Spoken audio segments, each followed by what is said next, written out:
చెప్పిన దానికి నా దగ్గర ఒక క్వశ్చన్ ఉంది. రైట్. సో మీరు చెప్పడం జరిగింది అంటే ఏంటంటే అంటే దానంతలా అదే క్లీన్ అయిపోద్ది, అసలు మీరు ఏం చేయనవసరం లేదని.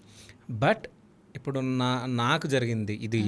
సో నాకు పింపుల్ అయింది లోపల ఇయర్లో. సో ఎందుకైందంటే వ్యాక్స్ తీయకపోవడం వల్ల మీకు పింపుల్ అయిందని చెప్పేసి డాక్టర్ చెప్పడం జరిగింది.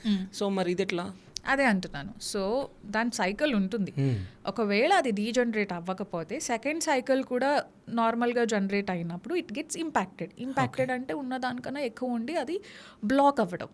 ఓకే, అలా అయినప్పుడు you will have symptoms, you will have science. కొంచెం డిస్కంఫర్ట్నెస్ ఉండడం కానీ, కొంచెం మూమెంట్ బ్లాక్ ఉండడం కానీ, లేదా కొంచెం హెవీనెస్ ఉండడం కానీ అలా ఉంటుంది. Then you go and check.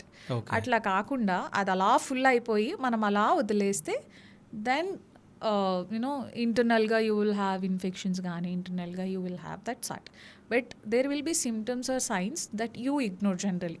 Okay, block అయినప్పుడు సిమ్టమ్స్ అండ్ సైన్స్ ఉంటాయి, మనం దాన్ని ఇగ్నోర్ చేసినప్పుడు then it will become a problem. But otherwise every 6 months to 1 year general checkup ఏం లేకపోయినా ఊరికే వెళ్ళి మీరు don't have to pay and consultation అని కూడా నేను అనట్లేదు. జస్ట్ చూస్తారు చెవి బ్లాక్ అయిందా, బ్లాక్ అవ్వలేదా. That is all you need to know. Why yearly once go get checked your hearing. ఇది చాలా చాలా important. It's very underrated. Or దీని వాల్యూ కానీ, దీని ఇంపార్టెన్స్ కానీ, దీని అవేర్నెస్ తక్కువ ఉంది. బట్ స్కోప్ అండ్ దెన్ దాని తర్వాత వచ్చే ఎఫెక్ట్స్ ఏదైతే ఉన్నాయో చాలా హ్యూజ్ ఉన్నాయి.